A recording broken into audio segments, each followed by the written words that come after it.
Hey everybody, Clemps here with an update on how things are going with the next video.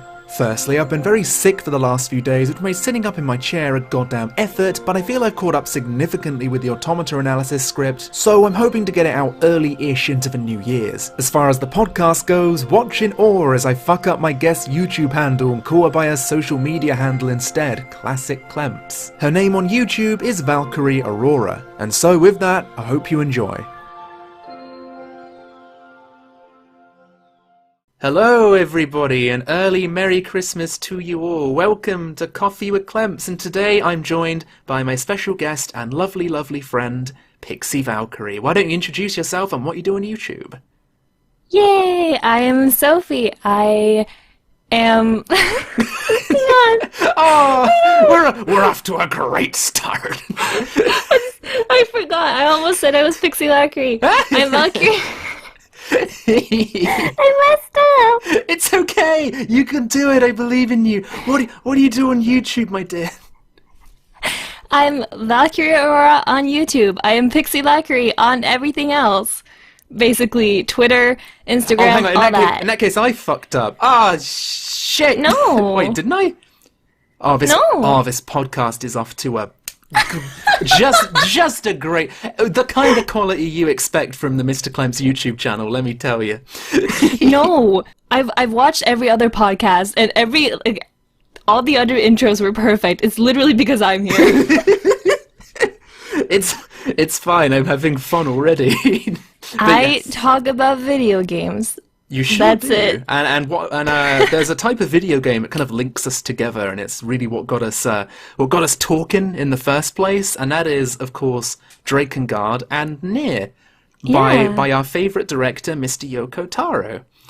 And I thought I'd begin this podcast just by asking you, because I've always found this interesting, like with other Drakengard and Nier fans, because everybody has a starting point. You know, it's like crack. Mm-hmm. At what point in your life did you discover Drakengard and Nier, and like what effect did it have on you? I had no idea what it was. I actually borrowed the first and the second game from my older friend when I was in elementary school. Oh, and no. I was the kind of kid, like, my parents didn't really care what I did. Oh, poor baby. They were just like, oh, she's just playing video games, it's fine. Like, they didn't really care what games I played. Yeah. So... let's just say, I don't know. I had trouble sleeping for a while. Yeah. But I was a bit too young to really understand all of the English. Since I was, I can't remember how old I was when 2 came out, but I was at the point where because, I mean, Drakengard uses some difficult English, like some difficult terms. Oh god, it does, yeah. Yeah, and I couldn't understand all of that, so it was the mixture of the game just being what it is already, like very strange and very weird, and me also not understanding everything fully, which only made it even more weird. It's like whenever I see people like talking about the new Death Stranding trailer, and they're like, "It's so weird with that baby." I'm like, "Yo, you played Drakengard 1? That shit happened years ago, and fucking Kojima's been beat." He's been beat by some fucking guy who hides in the cupboard when he's scared. I remember beating 1 and 2 when I was a kid. They terrified me. And then I didn't really think about them that much. I don't know. I don't know if my brain tried to forget about them. Yeah. I don't know. I'm not sure. Just like I tried to suppress the memory. Sure. But because I remember picking up Nier many years later, and I did the thing that most people did, where we just didn't realize that they were connected. Oh god, it was so weird. Like it is that recognition when you first kind of realize that. Oh god, I know for like absolute fact what got me was the blood reminds me of Drakengard. Well, that's really specific. I know, exactly, and like, how fucking weird is that? And that is the most like out there thing. Like, so many other games have loads of blood, but this was the only other game since that had like gratuitous amounts of blood when you sliced an enemy. It was like there was blood everywhere when you like kill a shade, and then in Drakengard 1 when you kill just a regular dude, just blood falls out of him. You can keep hitting him and the blood won't stop. So I just thought like, this reminds me of Drakengard, and then I did some research and I was like, oh my god. I didn't find out until after I finished Nier, and because I remember thinking that it reminded me of something, but because I didn't really have an attachment to Drakengard, like at that point, I wasn't like, oh, they are my favorite games, but like I played them. So like after playing Nier, I actually went and looked stuff up about the game, and I was like, oh shit, it's that dude. And then I realized dude who made the freaky shit. It's the dude. And like, so after that, I guess I became a fan. Yeah, I would say. And then 3 came out, and I was like, oh, this is a thing. Yeah, I remember back when Drakengard 3 was announced. I must have been like 21 or 22, and I remember being so excited. I was like, oh, they're making like a modern day Drakengard. It's gonna be great. And then I remembered what Drakengard 1 and 2 were like, and I didn't buy it on day one. I waited like a full year after Drakengard 3 was released to actually buy it. Because I knew That's very fair. Yeah, I knew it was going to be hot trash, so I was like, nah. And like, as soon as I saw people started talking about it, and they're like, yeah, the game, like the frame rate drops below minus fucking 0, and like, it's like the gameplay is really clunky and awkward. I was like, oh, that reminds me of fucking Drakengard 1 and 2. I'll sit here and like laugh about it now, but I did cry at the end of 3, so like I don't know. I don't know who I'm trying to fool. So I mean, I didn't cry, but I had like a tear in me eye. I mean, I cried, but I'm also a crybaby when it comes to video games. So. Yeah, like I feel like they were trying to like redeem Zero's personality at the end, and it's like I wasn't crying for Zero. I was like, yo, she's a cunt. Like whatever. I was crying for Mikhail. Yeah. Oh yeah. Hell yeah. The poor baby. Yeah. Poor baby dragon. Just want to make sure he's okay. Kiss him on his head. Oh man, but yeah, I don't know. Like, it's just there's always this story with Drakengard fans and like their first experience with it. Because I remember being this little baby boy, and I remember playing it again and again and again, trying to get a good ending. And it's exactly what I did. I kept on playing it because I was like, I really want to save Furii because I fancied her and wanted to do very naughty things with her. You fell into the trap. I fell into the waifu trap. I did. So I kept on replaying it again and again, and I was like, okay, I'm gonna stop her from stabbing herself this time. And I kept on getting up to the bit, and the bitch kept stabbing herself, and I was like, fuck you! You get to the end where she turns into goddamn Frankenstein's angel, and you just think, yeah, this... And I remember I got really angry. I didn't like throw my controller, but I remember getting into like a big huff, because I was like, I don't get to save the furry, and I just like... I didn't play the game again for like years after that because I was like, no good endings for me. I can't get my like Virtua dick wet with this thing. Fuck this stupid game. And then like years later, I came back and I was like, yeah, maybe that's like the point. And this was like, yeah, it was like, maybe I was like 16 or 17 when I came back and replayed it, and I was like, these games are masterpieces. Whoa. I'm on to you, game. Yes, when I was a little baby, all I wanted to do was have that hot Virtua GF, and Taro was like, no. Not today, my friend. This was back when he was a sock puppet. Yeah, for people for people who don't know, Taro didn't always used to have that Emil head on. Back in Drakengard 3, he used to have this little finger puppet that came on and like spoke, especially during the Drakengard 3 period. He used to like explain like the horrors of humanity with this tiny little shitty sock puppet. It was super, super adorable. He didn't always have the Emil head, and the Emil head wasn't always cracked either. That's true. Yeah, that was. I remember when like loads of people, when the Emil head cracked, they were like, "This has something to do with the game."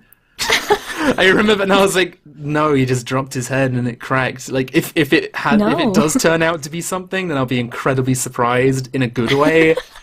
But nah, the boy just was a clumsy boy and he dropped it. Can't blame him because he can't see where the hell he's going, but, you know. He's very brave, honestly. I agree, yeah. He's a brave man. It's a shame that when you Google him, you find his actual face. You Oh, you do? Yeah, he's just like a regular middle-aged Japanese man. Well, yeah. I didn't know his face was so... Yeah, Easy to find, I guess. I think he's holding the Xbox 360 version of Nier. I can't be too sure though. Oh. It's been a while since I don't really like feel compelled to ever Google Yoko Taro head, but you know, if I ever feel compelled, It's all I do every single day. It's how I research for my videos. it's my religion. It's all I look at. But yeah, Yoko Taro has been on the brain recently because obviously I've started work on the Nier Automata analysis, and I'm so nervous. I'm so nervous, and like I'm not going to go into too much detail, obviously, because I want things to remain a surprise for the audience, and unless you're watching from the future, in which case you know if it was a disaster or not, and my YouTube channel's been shut down for being shit. No. No, oh, stop it, you. But yeah, I don't know, it's just like there's so much in the game that, like, is interpretive. And it's like, oh boy, okay. You really have to put your thinking caps on for this one. Like, I know a lot of it is just like bare bones, like existentialism. I can never pronounce that, but You have to have a really high IQ to understand Nier Automata. I'm gonna fucking boot you off this podcast. What do you mean? You're dead meat, Sophie. What do you mean? You're a fucking idiot. How dare you bring memes into this family-friendly show? What? I haven't done anything wrong. You fucking have, and you know it. I can see, I can hear your smug smile. Fucking, ooh. I mean, another fun fact that I didn't mention, Oh? but, like, it's thanks to Drakengard and Nier that I found your channel. Ah. Because, like, hey, little known fact, I was a Clemps fan before I even started doing my videos. Stop it. Which makes it insanely strange for me to sit here now and be like, hang on. It's still insanely strange to me that I have a podcast and people want to actually come on it and talk to me. It's still the weirdest shit. Like Of course. I'm still just some fucking idiot sat in his room, like literally. It's always. I guess that's a topic. Is like. Because that's a question we've got later, which is basically like talking about. And I'm just gonna say it now. I'm just gonna find this lovely young man's question. Okay, so this one, there's a question here from @Raphael471992. There's a lot of numbers in your name there, my friend. And they say, to both, how does your family and friend view your YouTube endeavors? And that's something, right? Is that like, I still view myself as just like a fucking idiot who like literally just sits in his room and tries his best to make YouTube videos, but then you see like, I mean, don't get me wrong, it's insanely flattering, but I get like DMs pretty much daily or bi-daily where people are just like, thank you so much, Clemps, for your stuff, and I'm like, and it's really baffling to me. Like, don't get me wrong, it's insanely nice, but I guess because my self-esteem has always been insanely low to like a kind of very harsh degree, that it's still kind of coming into my head that this is happening and people do like my stuff, and I guess it's kind of accepting that I need to really kind of like do. Yeah. Yeah, it's just like, I don't know, I guess it's kind of tough when you have these self-esteem issues, and and I don't know, yeah. But I guess thank you everybody for actually like reaching out and saying how much like my content is like and how much you enjoy it, because I really do appreciate it. And yeah, just thank you very much. I really appreciate it. And as far as what my family think of the whole YouTube thing, it took them a few years to really get them into the idea, because as I mentioned in my first podcast with Pat, there was like this big long period where I couldn't go into work, and my mum's boyfriend, he's a very old-fashioned guy. It took him a few years to really get it into his head that like this is something which could be viable, and I don't blame him for thinking like, this is never gonna happen. Yeah, like, don't get me wrong, I get that, and at the time it was just for fun. Yeah.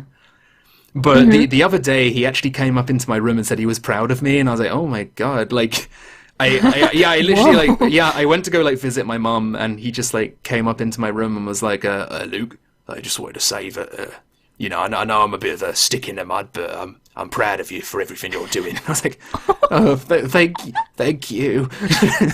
That's very sweet. Yeah, it was very strange, but bless him, he's a good man at heart. So what do your family? Tries. Yeah, what do your family think of like the whole YouTube shenanigans? Well, I didn't tell them. Oh, until okay. like, I mean, I uploaded my my Automata video that took off, my summary, at the very end of January, and I a lot of people that follow me know this, but a lot of people probably don't know this. I used to work as a substitute teacher. That's so cool. Or, I mean, I worked at a cleaning firm, Uh-huh. and then I worked as a substitute teacher after that. Yeah. But then I couldn't go, well, I couldn't keep that job because of several issues. Sure. Issues came up, and I ended up not being able to be a substitute anymore. So I was like, well, how about because right after high school, I didn't know what I wanted to do. So I just started working right away. And then it just kind of hit me that, like, okay, but I haven't given any time for myself, I guess? Yeah. Like, I was at the point where I had to sit myself down and sort of think, like, okay, what do I want to do? Like, where do I want to go? And I still haven't figured that out. Yeah. But as I was doing that, I was also just doing YouTube. Or I tried doing YouTube, because I feel like I've said this a billion times, but like my first video wasn't supposed to be a video. Okay. It was actually just a summary that I wrote for my friend. Oh. Because he had no idea about, you know, the backstory of Nier or Drakengard, but he was really interested in Automata. And I was like, well, there's a lot of other cool lore things too. And he was like, oh, well, I don't want to bother with all that. And I was like, but that's not good. That's the fun of it, yeah. Yeah, there's a lot of, like, fun stuff that you're going to be missing out on. And he was like, well, I don't want to bother with all that. And I was like, I don't feel like getting into that. And I was like, well, So I actually wrote the entire summary. Oh, jeez. And he read it. And then my other friend was like, oh, you should make this a YouTube video. Because I'm sure that other people are, you know, thinking the same way. Like, hey, I want to get into Automata, but I have no idea what the rest of the series is about. Yeah, of course. So I was like, I mean, I don't think anyone's going to watch it, but I'll make it. And wow, and then people watched it. Boy, was I wrong. Boy, people watched it. Boy, howdy, was I wrong. I do remember, like, back in the day, I remember first being introduced to your content by Lana Rain, who's both a friend of ours. Well, I love you, Lana, if you're listening. Kisses. Mwah, mwah, mwah, mwah, mwah. But yeah, and then, like, after a while, it was just like, oh, hell yeah, I've got another Drakengard friend. And then kind of, after that, I think you introduced me to Super Butter Buns, and now I've got a group of great friends. Oh, Yay. who I can talk to about dumb shit and post memes. Just like I've always wanted. My dream. My meme to dream. shitpost with people. Yeah, pretty much. Oh, no, man. But I ended up telling my mom first. No, never mind. I ended up telling my brother first, actually. Okay. Sometime in, like, the beginning of March. I was like, so, hey, I have a YouTube channel. And, I've done YouTube before, Yeah. but only, like, I don't know. Oh my god, I didn't have... Sorry, you just made me sink into my own skin. I just remembered my old YouTube videos. I'm not talking about, like, the Bomber Grape Toho comic voiceovers or my how-to videos. I'm talking about the YouTube videos I made when I was a 16-year-old boy. Oh, bitch. Same. Ooh, those was... Oh, that... Yep. I remember one of them... Oh, God, it makes me, like... I'm not even kidding, like, I'm actually cringing so hard, my fucking back is, like, tight. I remember, like, this is back when I was with my first girlfriend, and I was doing my YouTube videos in this 360p quality camera, and I remember finding this one guy, I can't remember his name, but he did these really obnoxious videos where he just screamed into a camera and did random epic humor, and it was all goofy and stupid. And I was like, I want to be just like him! So I recorded a bunch of videos of me, like, picking up a cup and being like, just all this stupid garbage. And I put the Benny Hill theme over it. And I remember, this is back in the day when I wasn't cool, when I wasn't cool, like I am now. But I mean... Before I made quality content. I mean, it's still debatable. But I remember... Oh, God, it just kills me. Back when I was in college doing performing arts, I was like 16 or 17, and I remember somebody was like, oh, what do you do in your spare time, Luke? And I was like, I make YouTube videos. And they were like, oh, I want to see them. So I put it on, like, the whiteboard screening thing, and there was, like, 10 people sat there watching me, like, screaming at cups and jumping up and down and everything, and I was like looking, I was like, yeah, what do you think? Like, I'm gonna be a star.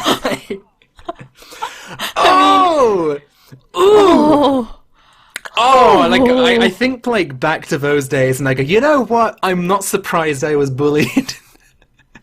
I think I was, like, a prime target, and they were probably trying to help me. They were going, look at him, this fucking dweeb, I'm gonna bully the fucking cringe out of him, and, Oh my god. Oh, that was painful. I just, like, recollecting that is some... And I also remember another thing. This also ties into another question, actually, that I think's really fun. So I'm just gonna read it out now. Okay, so this question is from... at Anderson_Albert, and they say, what is one of your favorite/most hated school memories, or or just like school stories in general? Oh, okay. And I definitely have a few. So what I might do is I might say, like, a quick one, and then you can say a quick one, and we can bounce fucking dumb stories back.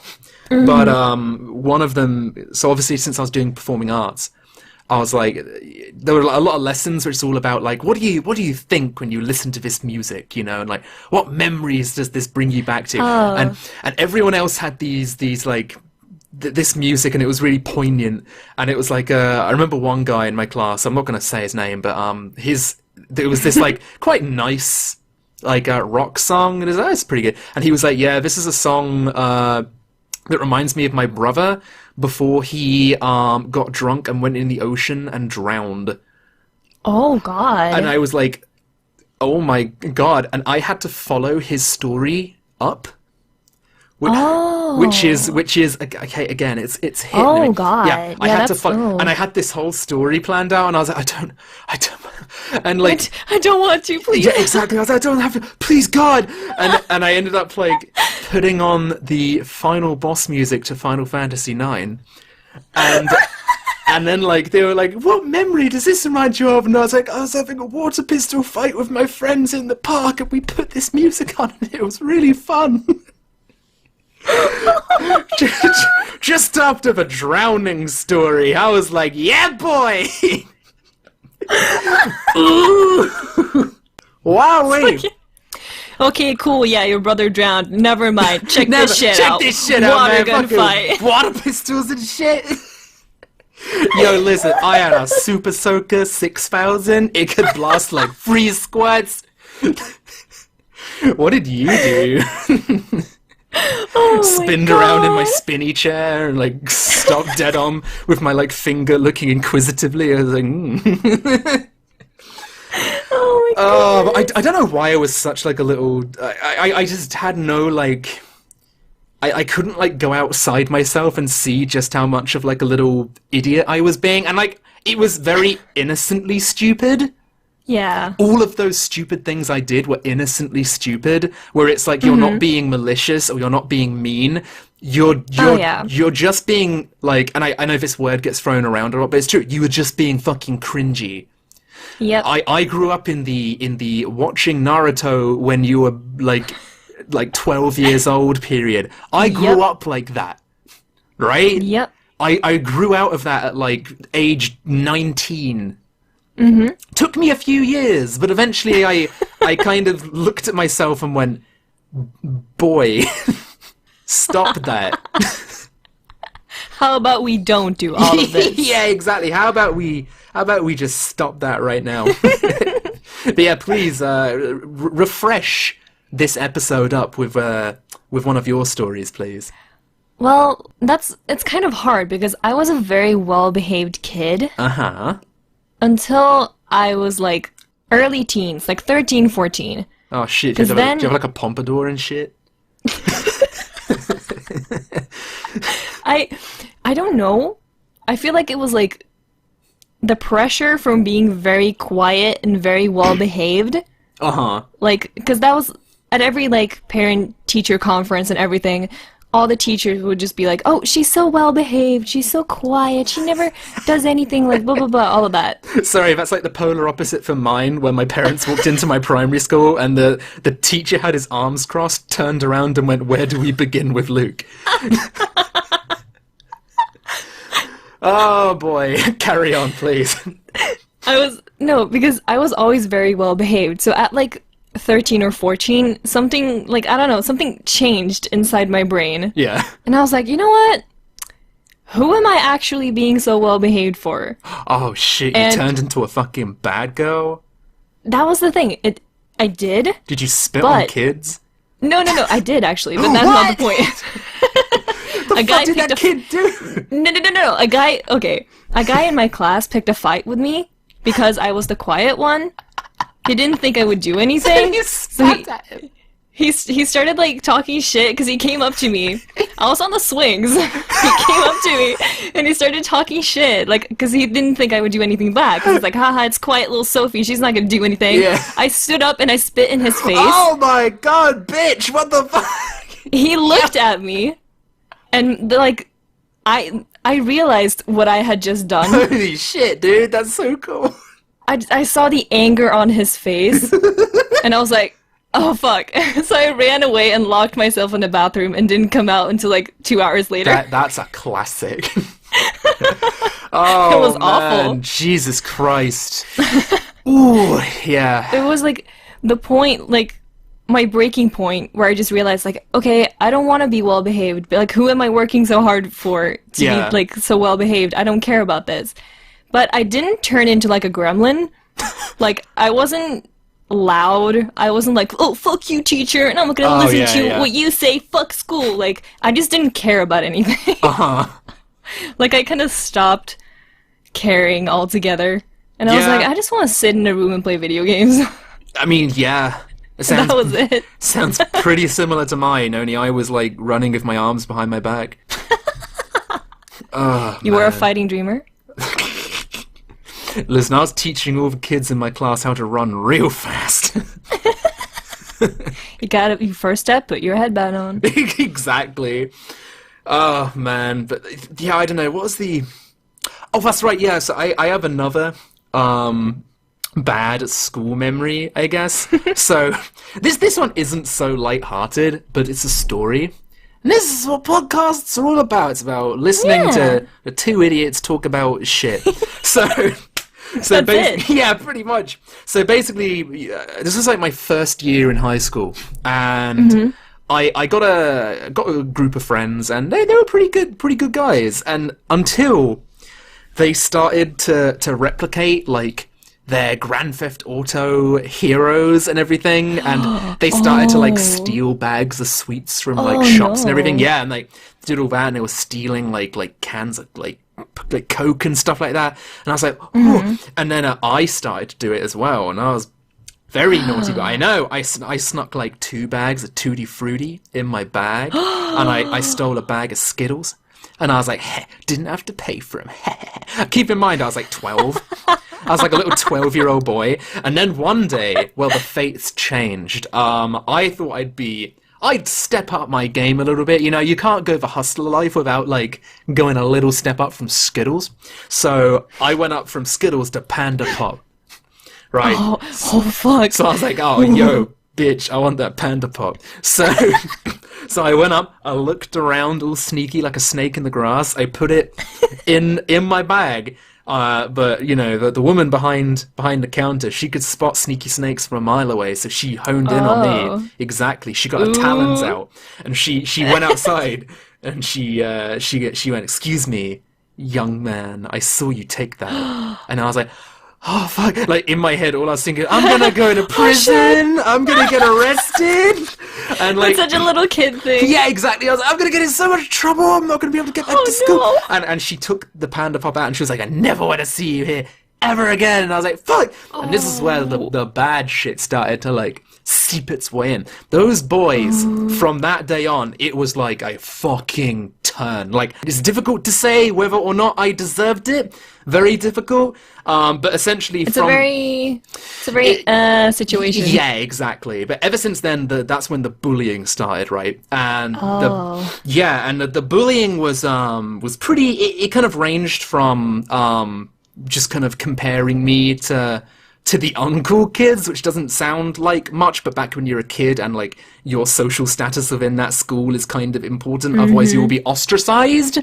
So can I first bring up that school was fucking shit? Oh, ever since the age of, like, 9, I've absolutely hated school. Like, just the school environment. I've always hated it. School is just terrible, and I just don't like it. Yeah, it literally ranged. I love learning. Like, I hate school. Yeah, exactly. But it basically ranged from, like, name calling, and then it eventually kind of escalated into being beaten up in the toilets, and then escalated into something which I still haven't got over today, which basically they forced me down on the floor, and they put you know those chairs which have, like, metal bars connecting the legs? Yeah. They put that over my Adam's apple, and they sat on the chair. And yeah, exactly. And ever since then, I have extreme panic attacks whenever something is around my neck. So I can't wear turtlenecks or anything like that. I remember when I was in college doing performing arts, and I had to put was it a croquette or whatever it is? One of those things that are really tight around your neck. I ended up having an anxiety attack and passing out. So I haven't been able to get over that. And I remember one day I just went into the deputy head and I broke down, and I was like, and I was like blubbering like a little bitch, and he was like, oh shit. And then yeah, sorry, go on. No, that hurt my Adam's apple. I don't even have one. Jesus Christ. Yeah. That's terrifying. Kids are fucking mean, dude. And then, like, a lot of kids do stupid shit. This is the thing which gets me, is first of all, my dad rang up the school, and the very first call we had was from a woman who said, we don't have bullying here at school. Oh. Yeah, I know. My dad was not. like, yeah, exactly. And then eventually it ended up working because he called the deputy head. Then they decided, and keep in mind, this was 2007? So it's not that long ago, but they had the fucking stupidity to have an assembly about me where he stood in front of the entire like year, right? And he said, my name is being bullied. And I swear to God. I know, literally, like, that's why they aren't at school right now. We will not tolerate this kind of stuff. Now, thankfully, nobody did anything about that, right? So when I eventually came back, nobody was like, you know, your name was called out in assembly. No. Yeah. But how fucking lucky that nobody did. Exactly, because that can go two ways. Mm-hmm. Like, either it can go, you know, you can be very lucky and nothing actually happens, or it will backfire super fucking hard. Super fucking hard. Jesus Christ. Oh, just insanely hard. Yeah, and ever since then, especially like during the first like few years when I was getting back into it, getting back into school life, I guess, I remember like little things would kind of set me off, and I was like, oh no, I'm getting bullied again. Where I remember one time this girl tried flirting with me by sitting on my hand, and I remember I was thinking she was picking on me, so I left the classroom. Sitting on your hand? I left the classroom and cried in the toilet. So she sat on my hand and I felt her butt. That's really funny. I know, it's funny now.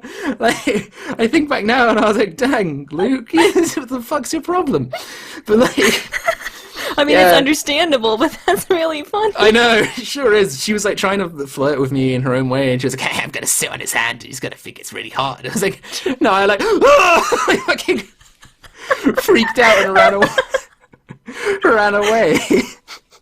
Oh my god. Oh man, but like, I guess, and I don't mean to sound like if there's anybody in the audience who's being bullied, because I don't want to like sound like that, but I guess like, there is this thing where people kind of go like, oh, you know, if you can go back in time and wish like that, you know, you were never bullied in the first place. I'm gonna disagree and say no, I'd rather stay with this because this is how I turned out to be, and I kind of like how I am today. That's a very good way of seeing it. Yeah. Exactly. I was never bullied. Really. Because mainly just because I was so quiet. Sure. I was really just like, I would kind of just blended in with the background. Yeah. Which was what I wanted, because that meant I could sit in the very back of the classroom and bring my my Game Boy to school. So ooh, that was you're one of those ones where yeah.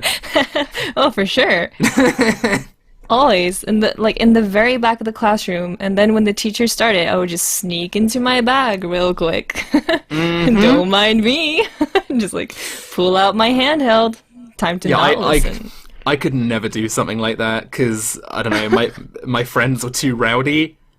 Oh, they'd end up bringing it up somehow. I don't know. Bless them. But nah, I don't know. It was always Pokemon back in the day. Oh yeah, totally. That was the good shit. And I had one of like my huge. I don't know. I wouldn't. I guess one of like the big. I don't want to say turning point, but it kind of was a turning point.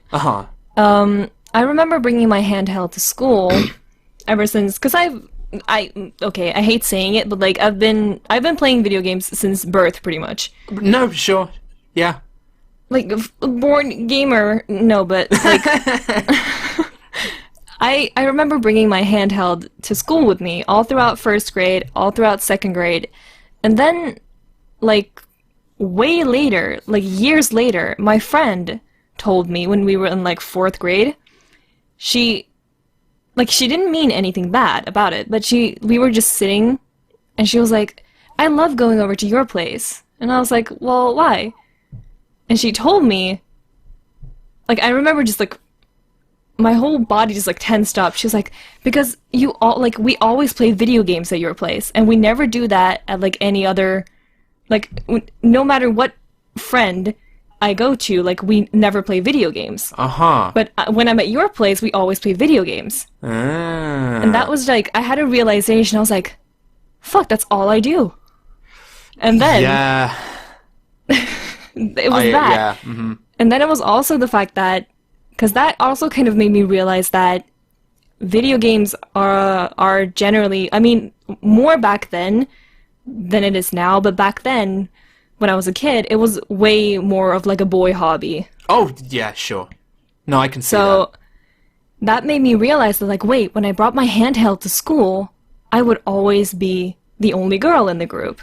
Then I was like, oh, wait, when I play video games with my friends, I always play, like, we always only play video games at my place. Because none of my female friends would have any games at their, That's so interesting. I don't know, in their homes. I'm sure it's different now, because obviously, like, for sure. Gaming is such this giant. It's crazy how big it's gotten in like the last 10 years. Yeah, totally. Totally crazy. Like, it's just blown the fuck up. It is completely different from like when us like 20-year-olds were kids. Like, it's completely different. Yeah, and like, geez, I mean, I do remember back in the day, like, it was, and it was a boy thing. Like, it sucks to say now, but like, it was a boy thing. It does suck to say it, and it's even hard to actually say it. But yeah, I mean, I remember in my friends group there was always this one girl called Lauren. That's how you pronounce her name, and she'd always bring it up. Bless her heart.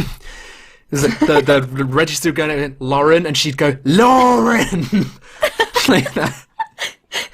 Bless her. Every single time it came, people would try to like match her tone of voice whenever it came around.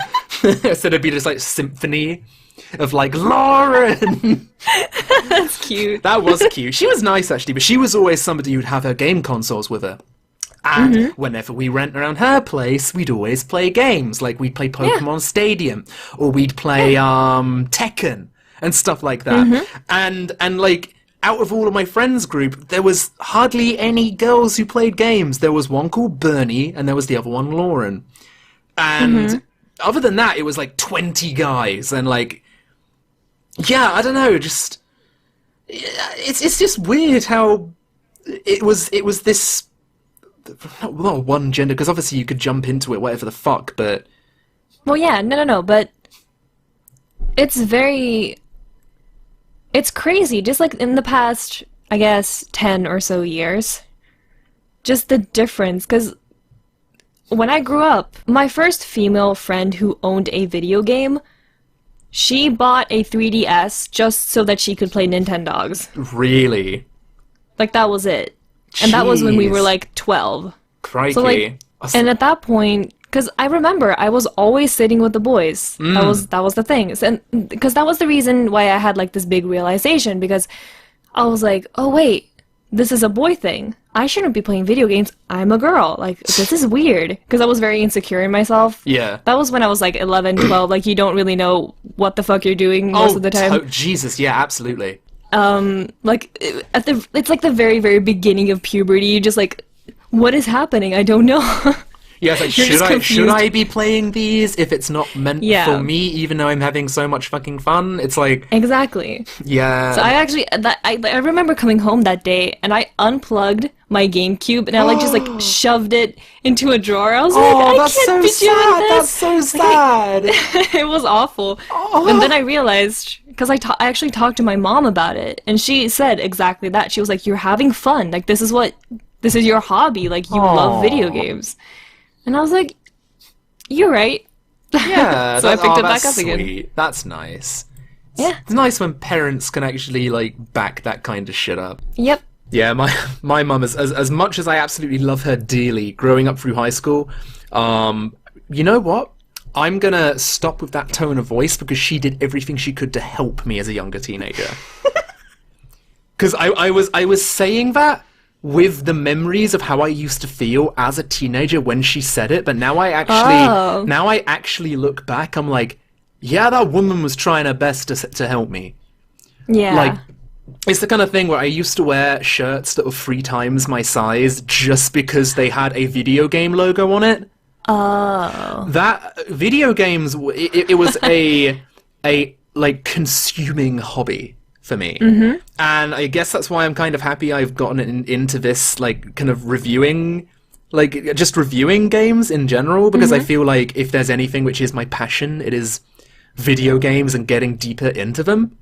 Oh, for sure. And I guess I also had that realization when I was a kid, because it was the same with manga as well and anime. Because I remember going into Waterstones, and every single weekend I'd used to get one manga.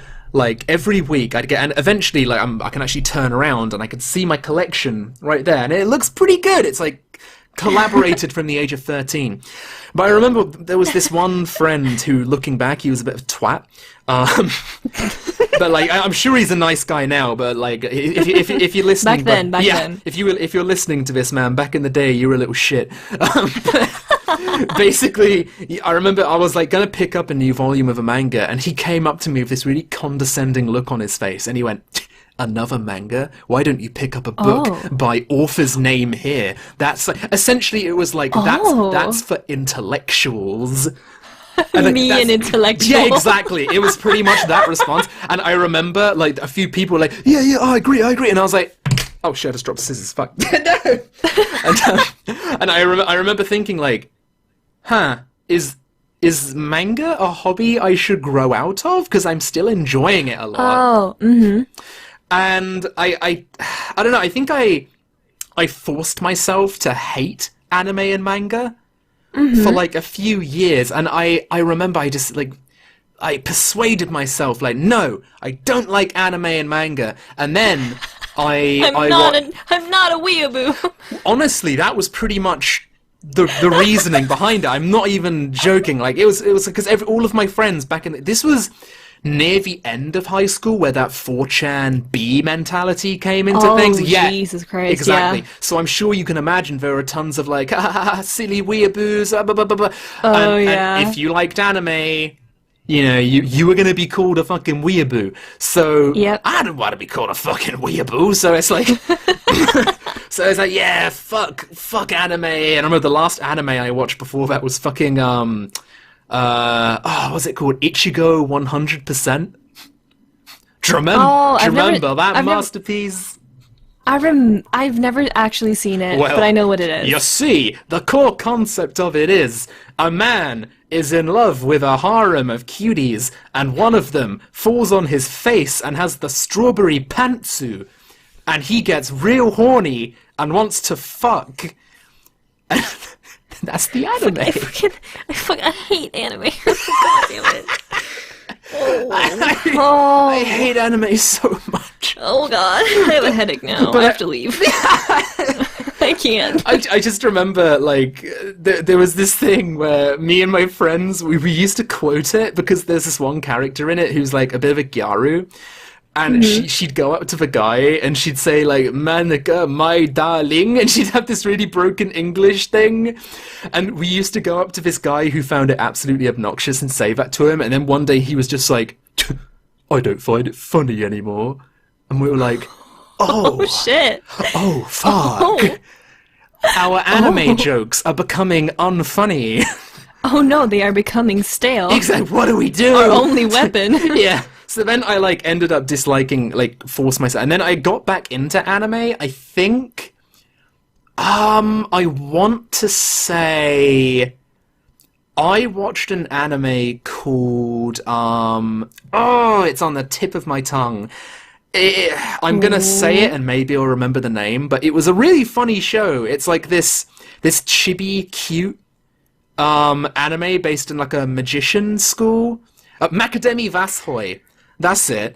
There's one episode where they sealed away an ancient evil for like years at this school, and it breaks free, and it's this like bisexual angel who's like this really big buff bara guy who has like nipple piercings and shit, and he walks out, and the reason why they locked him out is because he can't stop kissing people. And so they like locked him away with like a level 4 demon barrier seal, and then he breaks free and nothing can stop him. Like all of these really big anime attacks can't stop him. Instead, he finds it arousing. And it was the funniest shit, and I was like, this is really funny, and I got back into anime because of this fucking stupid bisexual asshole. And I just googled it. I've never heard of it. it's really good. I really like the shit. It's like, it might be a bit dated now, but I found it really funny, and I probably still would, because it's like a really good show, and there's this budding romance between this robot boy and this other guy, and they have this thing where they have these like moments where, I forget the other guy's name, but the robot's called George. So whenever they're having this romantic moment together, they get closer to each other, and I remember the other guy goes, George! But yeah, I'm gonna say, check out Macademi Vasshoi, everybody, and tell me if it holds up. I'm actually interested. I might rewatch it myself. The original run was from October 5th, 2008 to December 21st, 2008. Jeez, that is old. That show's old now. It's almost a decade old. What the fuck? Oh, my life. Flashes before mine eyes. God, why am I 45 years old, son? I'm aging. Shit. Rapidly aging. But only when I talk about anime. Yeah, it's true. It just puts more stress on me. Jeez, but I don't know. Speaking of aging, I had this thought the other day, right? Where I was thinking about, as I usually do when I'm lying in bed, I was thinking about Cloud Strife. You know, as one does on a near weekly basis. I send a flying kiss up to the moon every night. This one's for you, Cloud. I had my little sleeping cap on. I had my little I have my teddy in my arms. I sure wish Cloud could be in my bed with me. But then I started to think, because I still had this mindset of like, Cloud is an adult, right? Oh, because yeah. From a kid, that's always how I viewed Cloud Strife. He's this 21-year-old guy. Yep. He was an adult. I'm 24 now. And I had this moment lying in bed where I just went, fuck. I'm older than Cloud Strife. Fuck. Where's my giant sword? Right? Come on. And I'm thinking like, I don't look as buff as that. What happened? And it's weird. Like, I remember thinking Zidane Tribble from Final Fantasy IX. Yeah. He's 16, and I remember thinking like, wow, he's so grown up. It's like, it's weird, like going from him being an older brother figure to being like a son figure. It's really weird. Very, very strange. Very, very weird. That transition from older brother to son. Yeah. Very, very weird. I don't know, just the concept of aging and going past your fictional heroes. Mm-hmm. It's I don't know, it almost feels like something that shouldn't, like, be a thing. Do you know what I mean? I feel like it's because, no, totally. Because you grew up with this image of Cloud, like, wow, look at him. Yeah. He's so cool. He's so cool. I can't wait to be an adult like him. Yeah. God. And then suddenly you pass that point and it's like, whoa. Wait a minute. Where's my Buster Sword? Hang on. It's very strange. Super weird. Okay, I'm gonna do another question now. So this is one from @JakePlatt6, and they say, would you ever consider doing a Final Fantasy XIV review / recommendation style video? And there's another one which kind of ties into this, so I'm going to say them as well. And it's from @RetroMemory. And they say, since both of you played it, what are your thoughts on Final Fantasy XIV? I'm currently doing Heavensward content and loving it so far. Happy face. I remember Heavensward. It's very good. That was like 2 months ago for me. Yeah, sure was. I don't know much about MMOs. 14 it's not the first MMO I played, because when I was like, I can't remember how old I was, but a friend of mine was like, hey, you should check out this MMO, it's called Terra, and I was like, okay, yeah. I was like, yeah, why not? I don't really know anything about MMOs, but I'll give it a shot. And I did, and I understood nothing. No one was there to help me, and I dropped it after like a day. Yeah. And after that, I kind of fell into the trap that a lot of people fall into, that's just like, MMOs are so overly complicated. It's like, oh, fuck them. I don't want to bother with all that. But then my friend group that I'm in right now, we're really into 14. And a really close friend of mine was like, well, you should try it out. Like, you know, you can just try it out the free period, and like, I'll walk you through everything. I'll help you. Like, do you want to name drop him? I can name drop him. His name is KT. Hi, KT, if you're listening. Yeah. He got me into it, and that, I don't know, that was a very strange experience for me, because I went into 14 like, I'm probably not gonna like it. But I was like, I'll give it a shot, because I still had the mindset of like, fuck MMOs, they're too overly complicated. Yeah. I don't care about all that. I don't want to bother with all that. I want my video games to be easy, like, you know. Yeah. Potions, dragons, fuck that. I'm not an MMO nerd, like, you know, whatever. But I tried out 14, and I loved it. I had such a good time. But it's still the only MMO I've played. So I can't say for sure if 14 is just like an exception. Okay. And like, or if I actually like other MMOs as well. Because I've only played 14. And I basically blew through it with the help of my friends that were like, hey, have this really high level shit. And I'm like, oh. Nice. Me? But I like 14 a lot. Yeah, I guess I can answer both of these really not really quickly, but the first one I can. Are you wanting to do a video on it? Yes. When am I going to do that? Not soon. Because I have a ton more videos that I want to do first. But a Final Fantasy XIV recommendation video, absolutely, definitely want to get around to that one day. Maybe in 2018, but I said that about Dino Crisis 2, and that ain't happened. So, whoopsie daisy. But yeah. What's the lesson? Never plan for anything. Exactly. But as an MMO liker and a Final Fantasy fan, I love Final Fantasy XIV. As a casual MMO player, I'm not really. I get really into my MMOs. You can go into it, you can play the story, you can stop when the story ends. You don't have to go into these high-end raids. You don't have to do all this other. You don't have to grind for gear and progress and all that. You can just stop. You can go grind for mounts. You can do all this other stuff. Yep. So on that front, it's brilliant. The voice cutscenes, the story quests, they're all wonderful. The story itself, really, really lackluster and boring up until Shiva. That's fair. Shiva is where the story kind of turned for me, because up until Shiva, it's villain of the month, remove villains with summon spells. It's like, oh no, Titan's gonna do some shit. Oh no. On this week's episode. Yeah, like Garuda's gonna fuck some shit up. Leviathan's gonna cause a tsunami. That's what the story was. But then when Shiva came around, you had other parts connecting it. You had Lady Iceheart.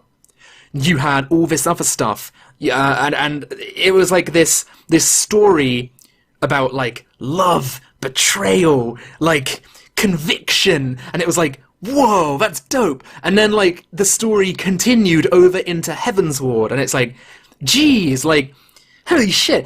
And that's when the story really changed for me. And I was like, yeah, okay, I can definitely get into this now as a story. And then there's, like, the fact, like, for a hardcore MMO player, do you like challenging content? Then you're gonna love the lunatic hard style dungeons that they have, where I think you can basically fight Bahamut at the most extreme difficulty. I can't say if anyone has beaten it yet. I'm fairly sure like a couple of people must have by now. But I know for like the first 2 weeks it came out, people were not, they were getting like maybe halfway through and then failing. Like, that's how hard the content is at the most extreme difficulty. So it's like, if you like challenging content as in an MMO, then Final Fantasy XIV is probably going to deliver that for you. It's very, really very fun. It's very fun. Just, I got blown away by how much, like, how many things there are to do in it. Oh that blew God, me away, yeah. really. I mean, that's MMOs in a nutshell, really. But Final Fantasy XIV, Well, yeah. it definitely, like, has a good balance. And I think I'm going to answer this before I get tons of questions in the comments. I play an Elezen bard, female, of course. What do you play? I am a female aura summoner. Hell yeah. Yeah. Awesome. So yeah, Awesome. those are our thoughts on Final Fantasy XIV. Basically, if you like MMOs, try it out. If you don't like MMOs, maybe try it out and see how you feel, because It could be a really good starting point. It was for me. I love it. Yeah, agreed. My quest for like the beginning of it before I really got into it was just like, I want to look cool. Pretty much. Like, that was my, I saw these, I would see high level like Dark Knights walk past me, and I was like, I want to look like that. That is I want that to be me. That is something I used to have playing World of Warcraft.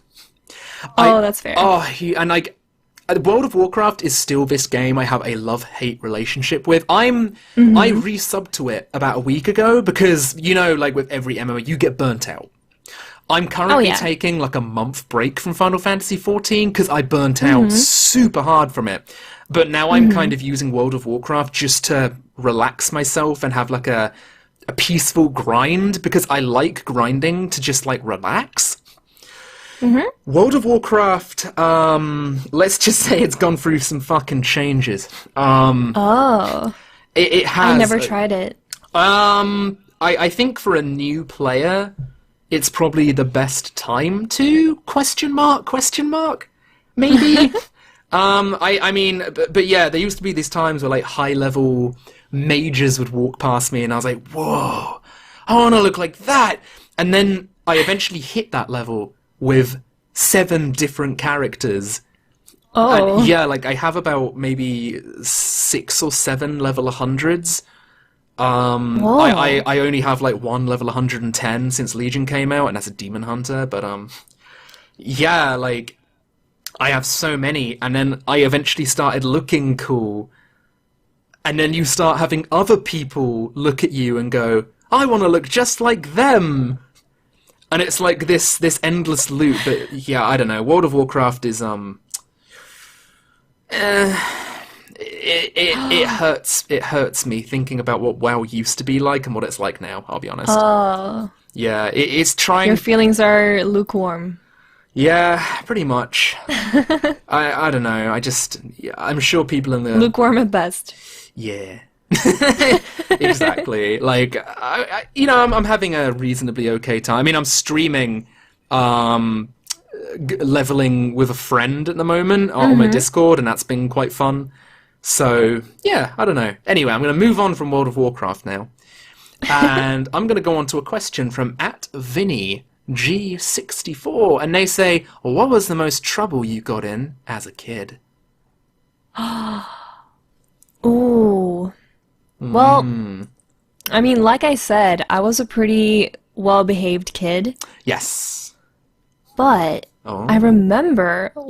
It's not really trouble, but I remember one time I'm pretty sure it was 5th grade. Right. We had like the cool kid in our class, basically. Everyone loved him. Mm-hmm. He came up with the idea that from one class, he was like, hey, everyone, like, get in here, like, our friend group. He was like, okay, everyone, listen up. We're gonna skip.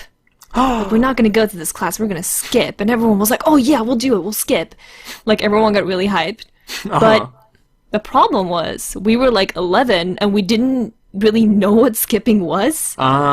We didn't understand that you were supposed to skip class and, like, go do something more fun. So we were just sitting outside of his classroom. So the teacher came up and was like, why aren't you guys in the classroom? Like, why are you outside? And the cool kid was like, we're skipping. And he was like, get in the fucking classroom, you idiots. Jesus. Like, we didn't understand that we were supposed to do something, like, else. Like, that's why you skip, because you want to go do something that's more fun or more cool. So we just sat outside of the classroom. Oh, that's kind of adorable. Because we didn't understand what skipping was. That's really cute. That's such, like, a kid thing to do. Oh man, so my story, I couldn't think specifically like when was the most I got.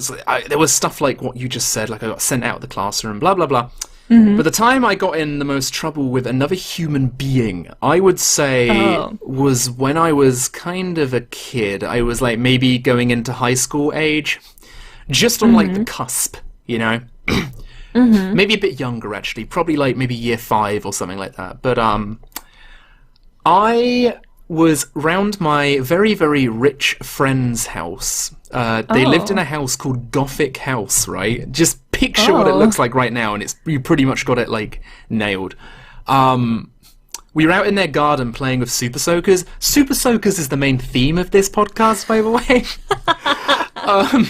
And we were playing with Super Soakers, and then one of my friends went, let's try and aim for that open window in that shed. And we were like, yeah. So we were all doing it, and we were all shooting inside the shed, right? And, like, you know, we were getting, like, good shots, and we were like, yeah, ha, ha, ha. And then I turn around, and my friends were running away, including, well, I should say they were my brother's friends. My brother's friends and my brother ran away, right? And I was like, okay. And then before I knew it, I felt myself being tugged by the collar and thrown into this shed. Turns out that's where the lodger lived. Now, he was not happy. He was playing on his PlayStation 1. He was playing a racing game, I remember that. And he goes to me, it was very accented, but I'm not going to replicate it. He basically goes like, you wet my sofa. And I was like, I looked and like, sure enough, like his sofa was soaking wet, right? Oh. And I was like, shit. And like, I don't know how I didn't hear the concert. I think he had it on mute. Like he must have, because I couldn't hear it. He was like, you wet my sofa, like, what are you going to do about that? And I was like, I don't, I'm really sorry, like, I was a kid, so I didn't know I was scared. Please, I am very small and very afraid. Exactly. And then it's kept on escalating. He kept on going, say you're sorry. And I was like, I'm sorry, I'm sorry. And then he gets a poker, you know, that you use to poke fires with. Yeah. And he starts waving it in front of my face. And he goes, say you're sorry. And I was like, I'm sorry. And he said, sorry's not good enough. And then... What the fuck? Yeah, literally, almost like goddamn Superwoman, my mum kicks the door in. Like if the door, like, flies open, she gets me and pretty much throws me out. And then all I hear is, like, extremely heated arguing where my mum's going, how dare you! And, like, all that, and, rah, rah, rah, and, like, this giant fucking fight. And I'm, like, terrified by this point, so I go back in the house and I'm like, I was like crying because I was a kid and I was scared. And then like, yeah, basically my mum came back in and she was angry at me and I was like, what the fuck did I do? And then she took me back home and I was like, I'm really sorry, Mum. And she was like, and yeah, like when I grow up now, she was probably angry because I accidentally put myself in danger, but well, yeah, she was probably scared. Yeah, exactly. Like, she got scared so because you got in trouble, and that kind of turned into anger. So that was something that happened to me when I was a little baby. Jesus Christ. Yeah, exactly. That was really scary. Shout out to Mom. I know, my mum's a fucking badass. I love my mum. Tiger Mom. Yeah, she's great. Fucking hard bitch. I love her. Right. That's my mom too, but she's very tiny. Aww. Like, she's very short. She's filled with a lot of emotions. Short and full of emotions. Fucking tag exactly. That is my mom. Okay, this next question is from @JP and they say, for both of you, what's your favourite intoner in Drakengard 3? Do you have one? I do. You do? I do. If you were locked in a room with all the intoners and they go, you can kiss one of them, which one would you kiss? Which one I would kiss? Yeah. I would kiss 2 because I think she's the cutest. Thank you. You made the right choice. 2 is the best intoner. Thank you, guys. Well, okay. Hear me out. I think 2 is the cutest. Uh-huh. But the one that I like the most is 1. Okay. Because I think she's the most interesting. I'm not going to dispute that. But I think 2 is the cutest. 2 is very cute. I like 4's design the most, though, but I absolutely despise 4 as a character. Same. 4 is hot trash. She's ooh. Mm-hmm. Oof. But Jesus yeah, Christ. 2 is my favourite, not only because she's nice, but also because she has the most suffering.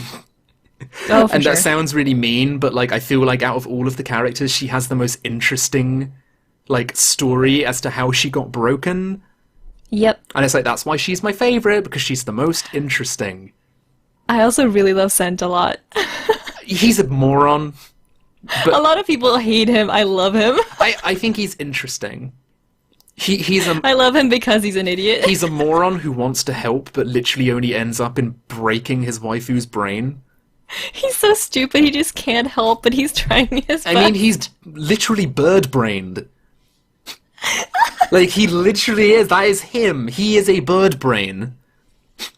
Yeah. And then the rest of the intoners are just fucking annoying. Fair. Oh, no, not the intoners, sorry. The rest of the, Disciples. That's it, yeah, disciples. The rest of the disciples are fucking annoying. True. So, do you guys like the joke where he likes sex a lot? Do you like that one? Do you like the one? Do you like the one he wants Zero to hit him. Did you get that? That is so funny. Why don't you say it again? Like he wants Zero times. to step on him. Oh, that's so funny. Say it again. Wow. Oh, It's my favorite. It makes me laugh every time. Fuck me, I got so sick of it, man. I got so fucking sick of all of the goddamn...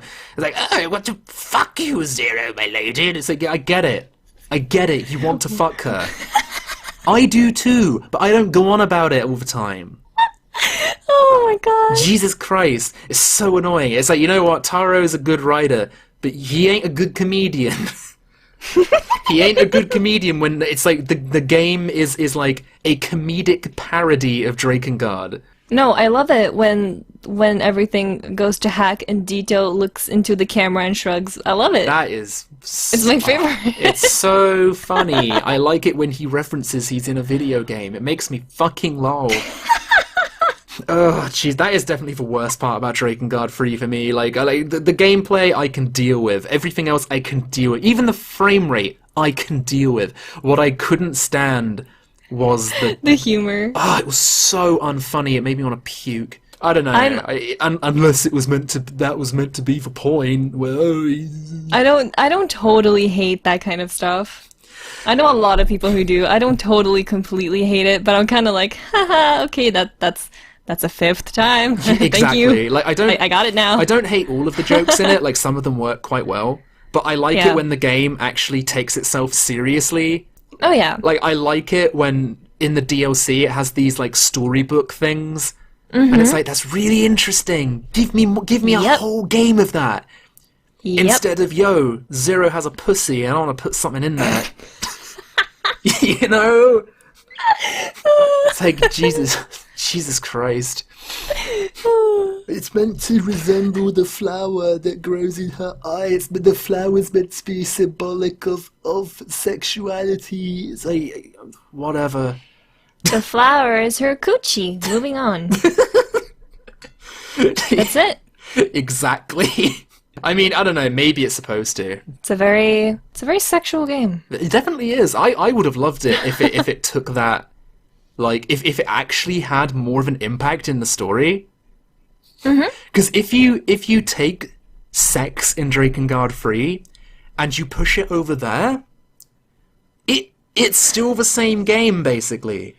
Oh yeah. Like, what does sex have that impacts Drakengard 3 other than characters want to fuck Zero? Also, Zero was a child prostitute in her former life.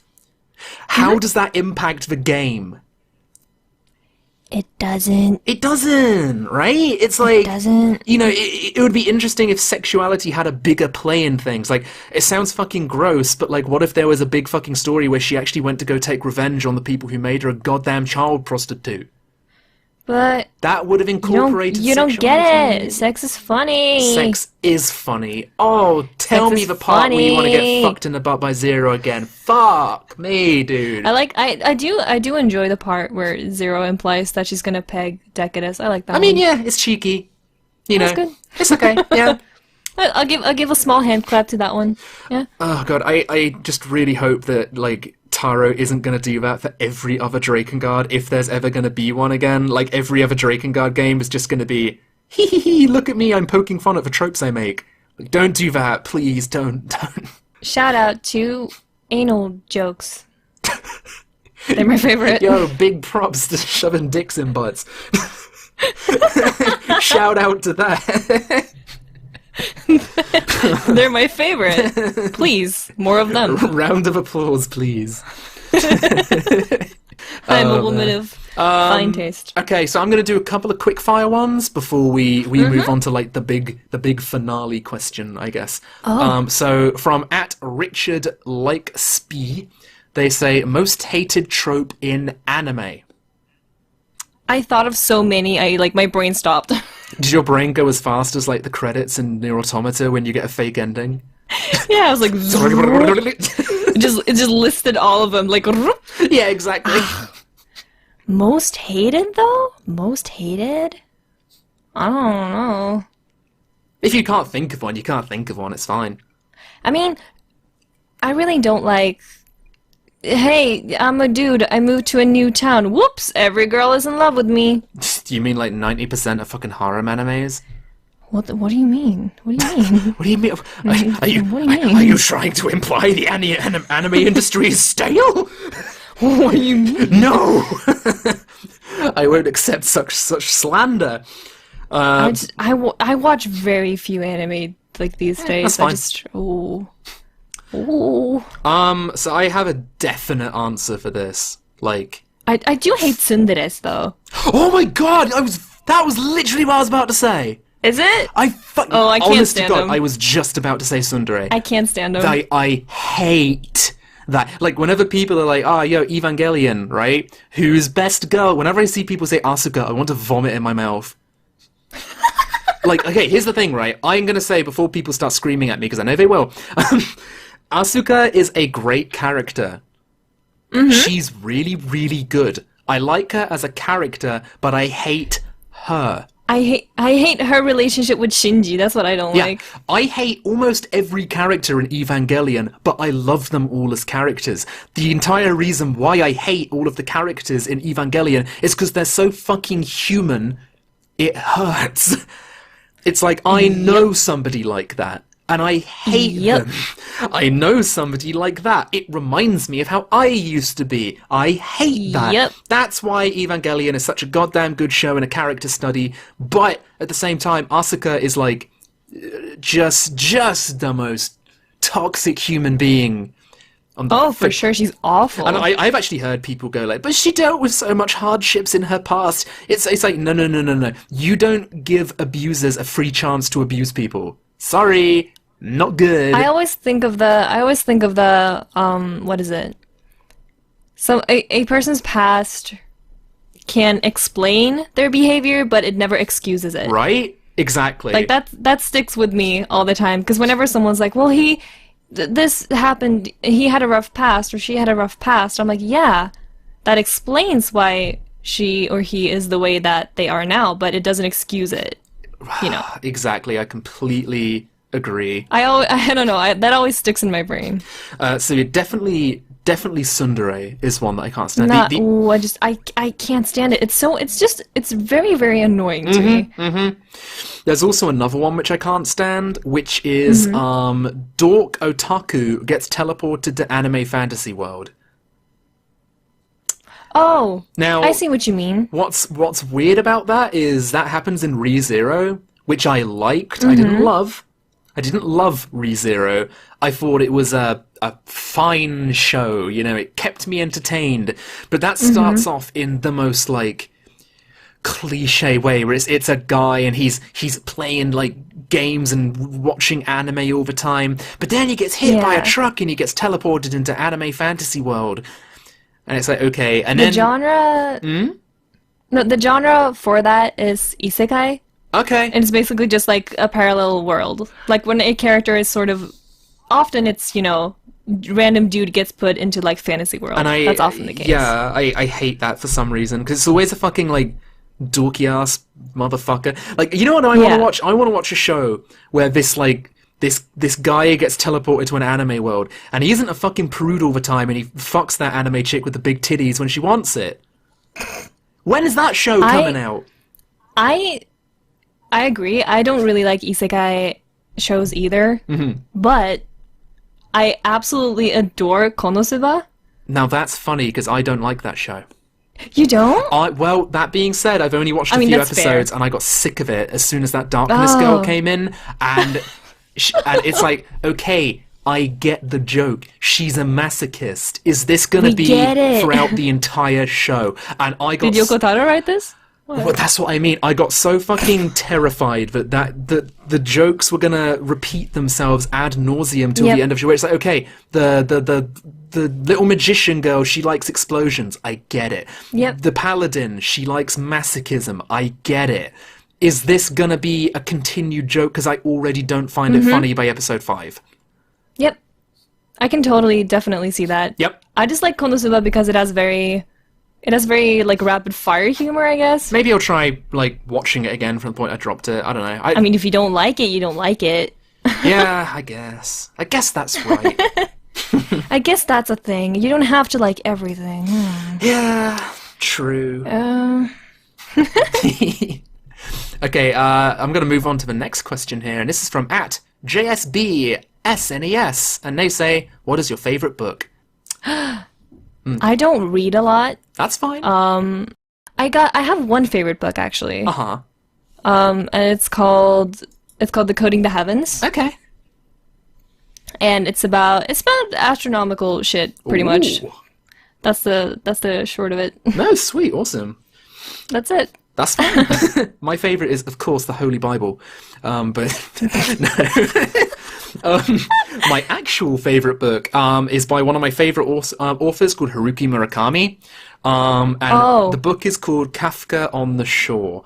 It is, in my opinion, a fucking masterpiece. I actually haven't read Kafka, but I have read Norwegian Wood, and I like that a lot. Norwegian Wood is a good book.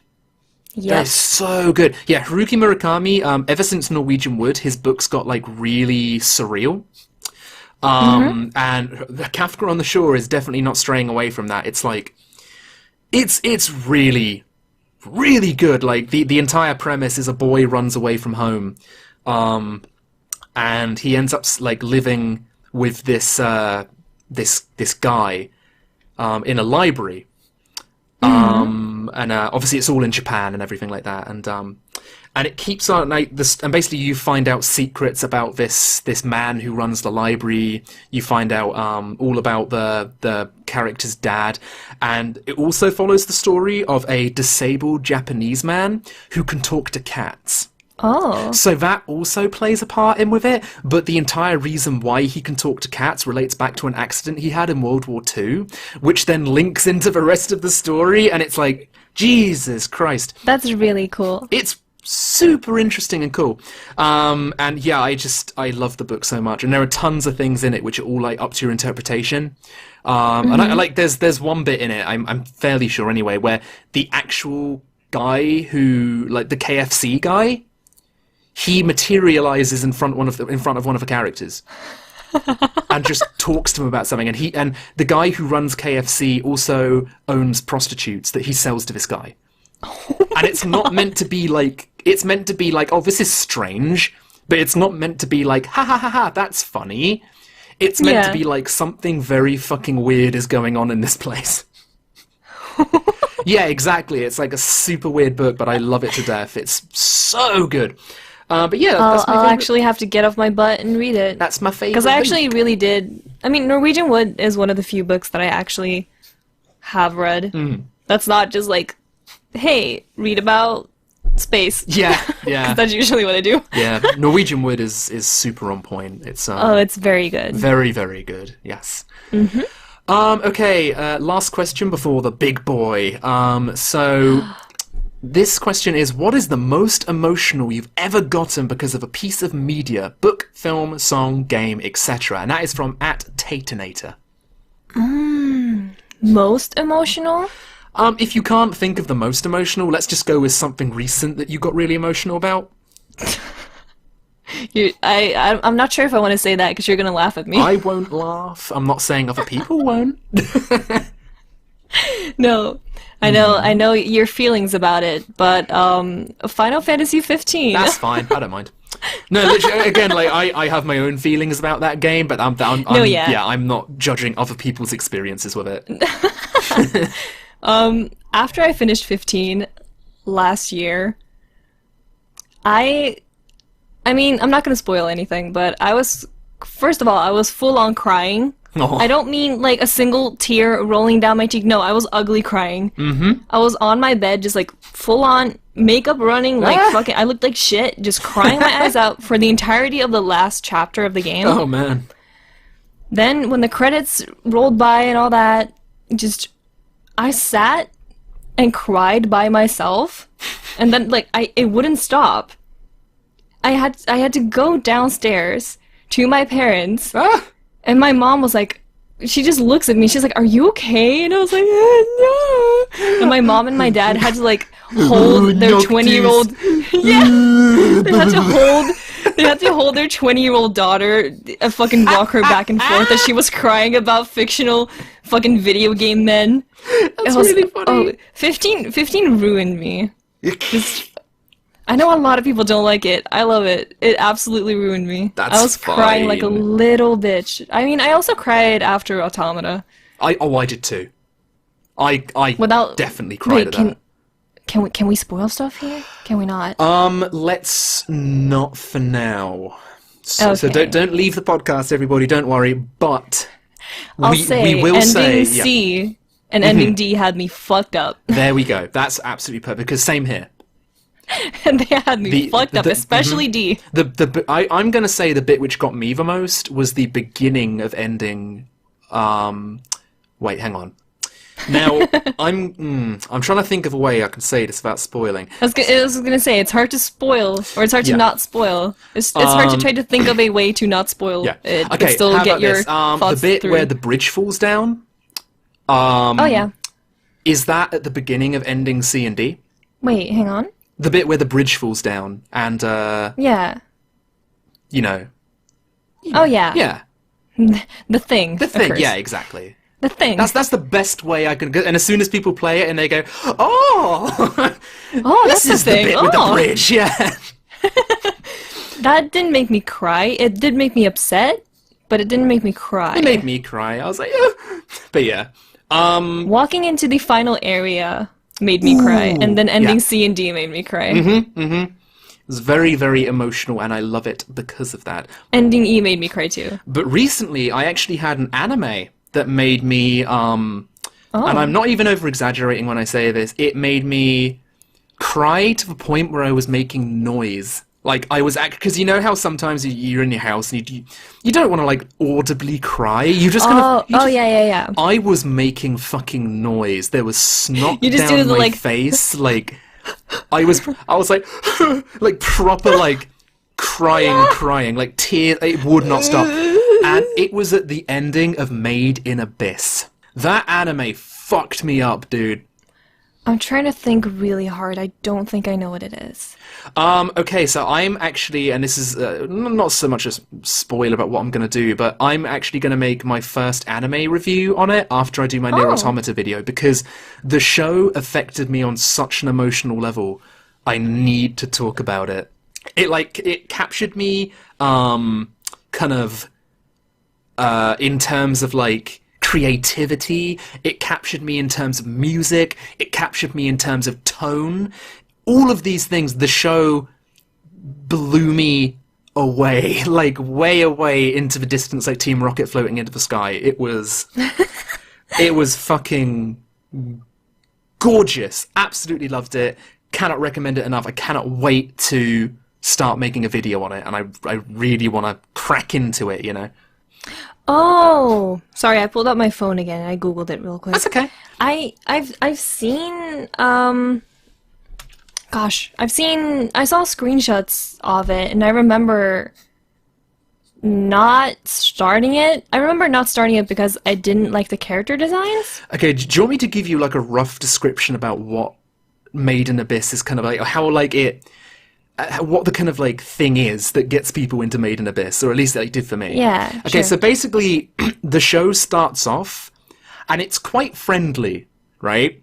Mm-hmm. But then the more the show goes on, the more it starts...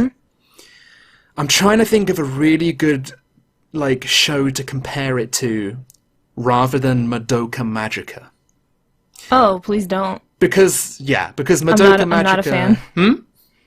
I'm not a fan. No, it's not anything like that, but Madoka Magica starts off very light-hearted, and then... Oh yeah. And then I get what you shit mean. gets fucked very suddenly. Made in Abyss is a slow drip of fucked up, right? And whereas Madoka Magica can come across as a bit edgy sometimes, Made in Abyss is raw.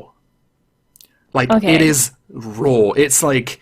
The entire premise is these two little kids, and they are innocence personified. Like, they hold hands, right? They're literally these two little kids where holding hands still isn't seen as, like, a weird thing, especially in, like, Japan, where holding hands is much more intimate than it is over here. Yeah. And the more they descend down into the abyss, it's like this little bubble of innocence, and it's descending into this fucking horrific pit of, like, just, like, how can innocence survive in something as dark as this? And that sounds very interesting. It literally tests their innocence. It tests how a child can deal with these fucking eldritch monstrosities coming at them. It tackles how a child would deal with loss. It tackles how a child would deal with like the concept of growing up and all these other things. And the final episode, which is a 45-minute episode, by the way, fucked me up so bad. I was crying so hard I had to change my pillow cover.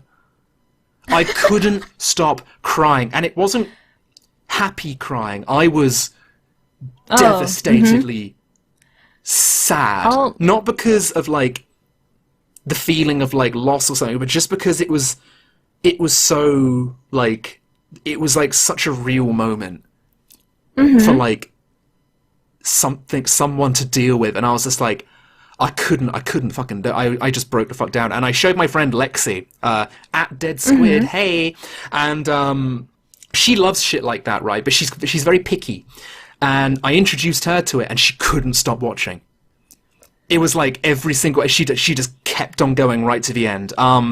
The show is so interesting, and the music is so fucking pretty. I'm gushing a bit, but I'll say, yeah.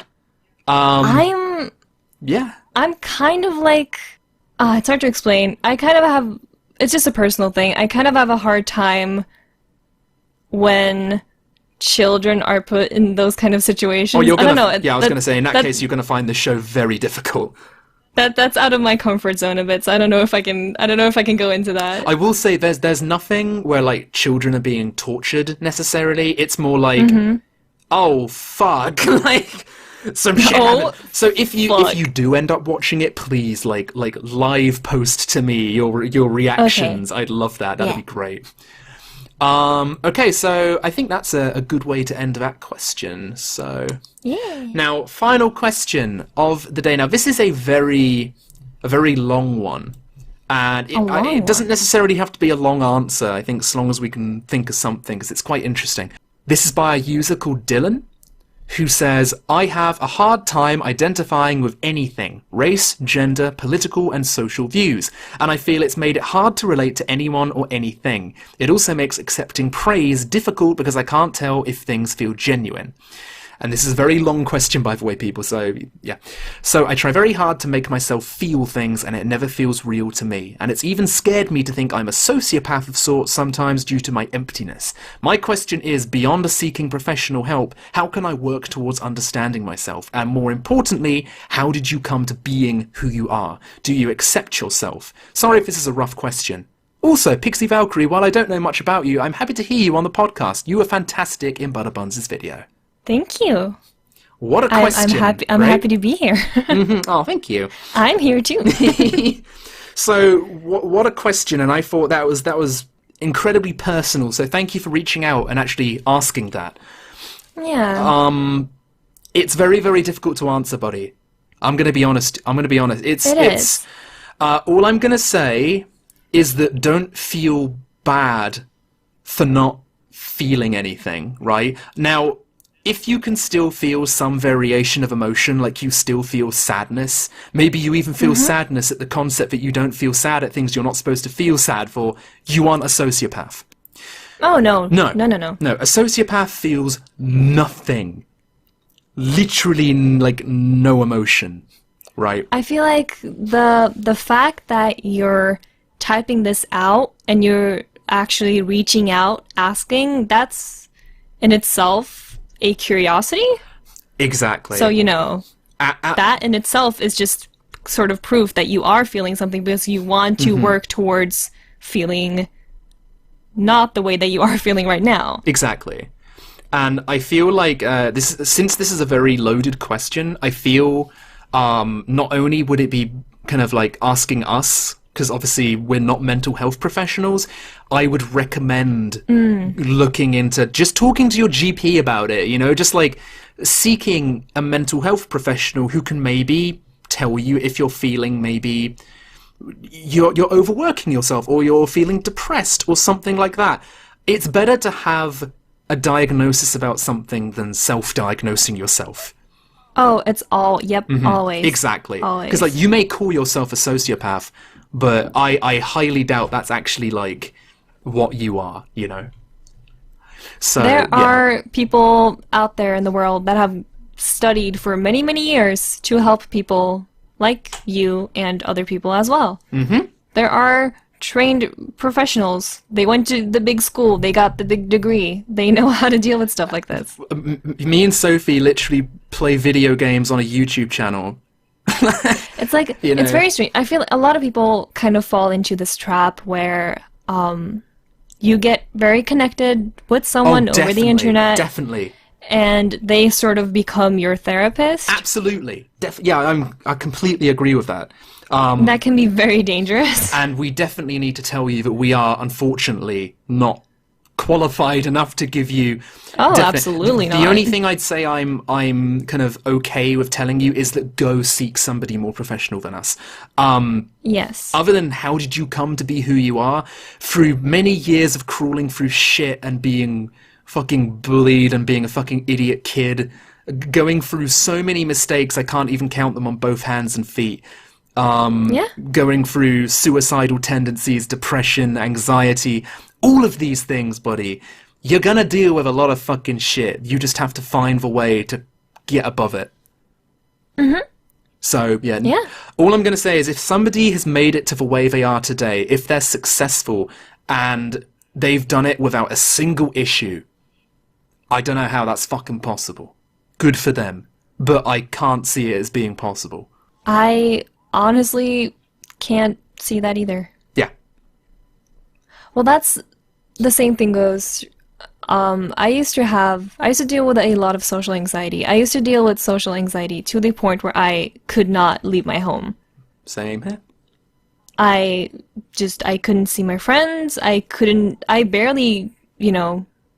was barely even able to walk around the neighborhood. Yeah.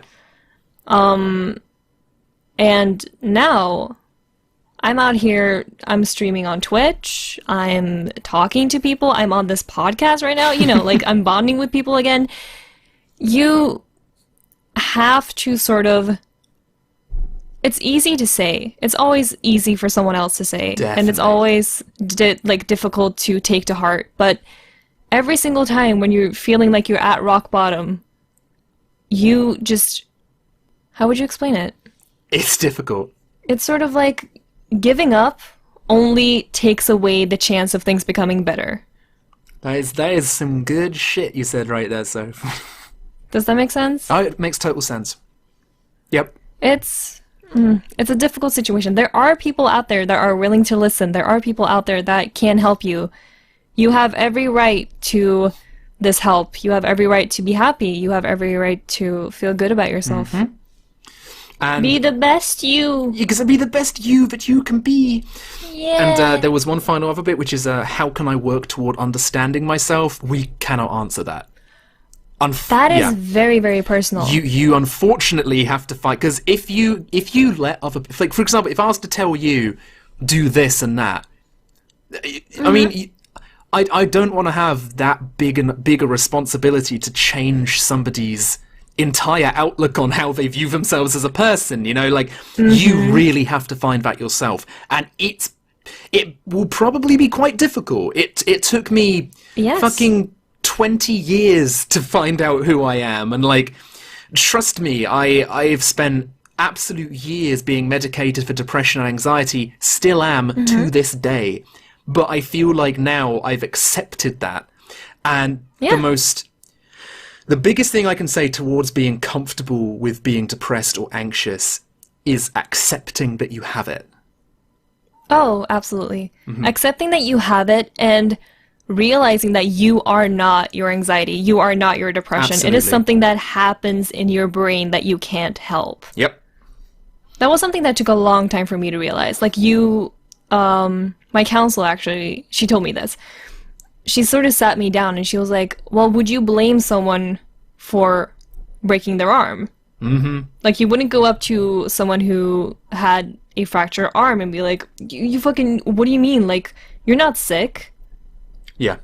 Just get up. You can be on the basketball team. Come on, dude. Mm-hmm. And we have to treat mental health, problems such as anxiety and depression in the same way. People can't help it.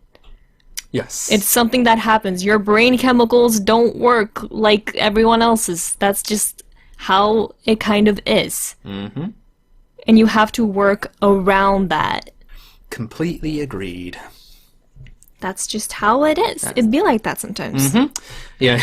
Last thing I'm going to say before I close this podcast off is I remember when I was seeing one of my old counsellors, and I remember coming out that she was the first person I came out as bisexual.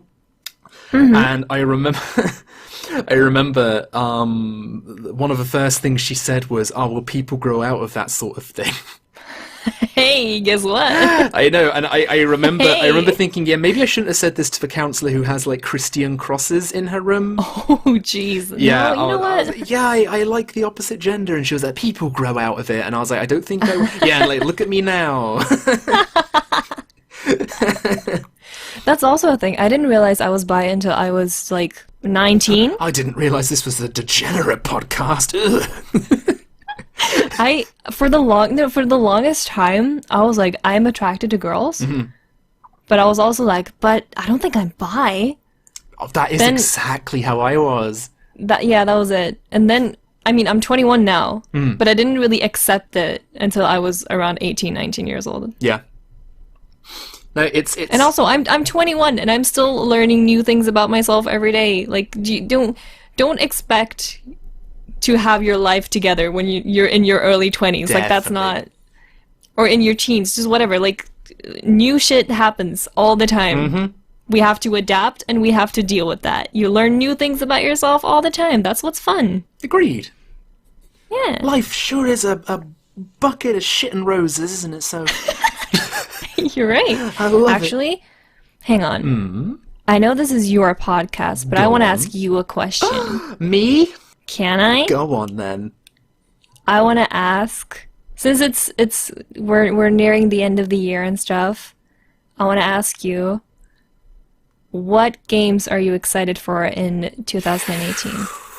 Ooh, Monster Hunter World. Final Fantasy Dissidia. And I'm very excited for that one, have to say. Me too. I'm very excited for both, to be honest. Like, both, I'm like, oh, I cannot wait to play as my boy Zidane. Holla, thank you. I'm absolutely 200% positive there are tons of games I'm excited for. Honestly, this isn't really a game, but I'm excited for E3 because I love, like, watching the shit show. Oh, yeah. Every single year, watching E3 is just a treat. It's mwah. What other games? What other games are coming? No, I pretty much, I have Dissidia too, and I also have Travis Strikes Again, because I really like No More Heroes. I have never played No More Heroes, but I am excited to try the franchise out to get into it. It's fun. It's fun. Also, hang on, wait, I'm not sure. Bayonetta 3? That's one. Was it announced for 2018? 2018, I'm fairly sure that is definitely one because it's so new. It wasn't in my brain yet, but I'm very, very, very excited to get Bayonetta 1 and 2. Since I never owned a Wii U, I can finally play Bayonetta 2. I bought Bayonetta 2 and I played it at my friend's house because she had a Wii U and I didn't. I was tempted to buy it even though I didn't have a Wii U because I love the franchise so much, but in the end I just thought, it's just going to be like, I'm not going to be able to play it because I don't own a Wii U. I don't want to buy a Wii U because, like, the console... It's not going to be your Wii U, it's going to be your Bayonetta machine. Pretty literally, yeah, my Bayonetta and Wonderful 101 machine, like... Yeah, that's what it's going to be. I don't want to have to pay, like, triple figures to get that shit. Like, no. And sure enough, my patience has actually paid off. Yeah. So I'm really excited. Oh, same. Definitely. Absolutely. Oh, jeez. Other than that, I guess I was excited for Code Vein, or Code Vein, Vein. I've heard people say it differently. I was excited for it until I saw gameplay because it looks like Dark Souls and it looks too slow for me. I'm very uninterested in it, let's just say. Oh, I'm interested in Vanillaware's new game. Their new title looks very interesting. Yeah. And what's funny is it reminds me heavily of Nier Automata because it's in this post-apocalyptic world where high school students who look like fucking androids have to, like, pilot giant mechs to like do all that shit. And it's like, yep, reminds me of Nier Automata. I'm honestly, Soph, I'm sure there are tons more games I'm excited for. Kingdom Hearts 3, if it's coming out. I'm not a Kingdom Heartser. I'm not a. How can't you like the fucking most annoying franchise in the history of the world? How dare I played you? one and just that was. I don't dislike it anywhere. Yeah. But I can't get emotionally invested when fucking Donald Duck is running around. I get you. I know exactly what you mean. I can't. I can't. Just it doesn't work. Yeah. Other than that, I guess Mega Man Collection, Mega Man 11. Oh yeah, that's a thing. God, like quite a few Switch games, funnily enough. What other PlayStation 4 games am I excited for? Fuck. You know what? Let's just say 2018 is gonna be a year of games. It's gonna be a year of very interesting games. Certainly is. Is it gonna top 2017? Doubt it. Who knows? Yeah, who fucking knows? They have a really fucking what's it called? They have. It's gonna be very very hard to beat 2017. It's been a fantastic year. Yep. And on that note, actually, considering how this podcast is going to come out near to Christmas and near to New Year's Eve, I'm going to wish all of you a very happy Christmas and, of course, a very, very happy New Year. Thank you to everybody who has subscribed to me this year. I have gone up from maybe 2,000 subscribers to 40,000 subscribers. Woo! That is ridiculous to me. That is amazing. What a year. Yeah. What a year 2017 has been.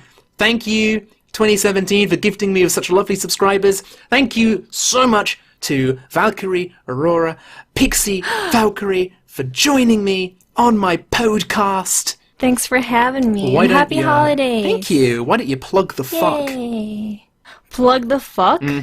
I'm ValkyrieAurora on YouTube. I talk about video games. And I am Pixie Valkyrie on pretty much every other social media platform there is. Awesome. Thank you very much. So, be sure to go and follow and subscribe to my lovely friend here. And other than that, everybody have a simply wonderful New Year's and Christmas and shit. Goodbye, everybody. Bye. Bye.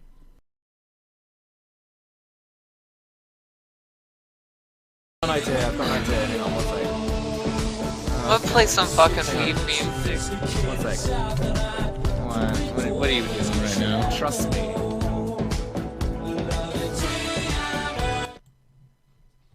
Okay, hang on.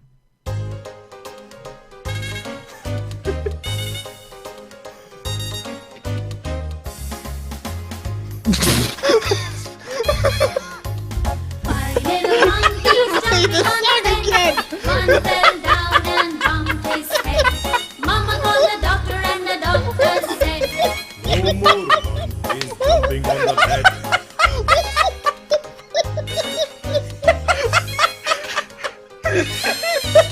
four little monkeys jumping on the bed. One fell down and bumped his head. Mama called the doctor and the doctor said, No more monkeys jumping on the bed.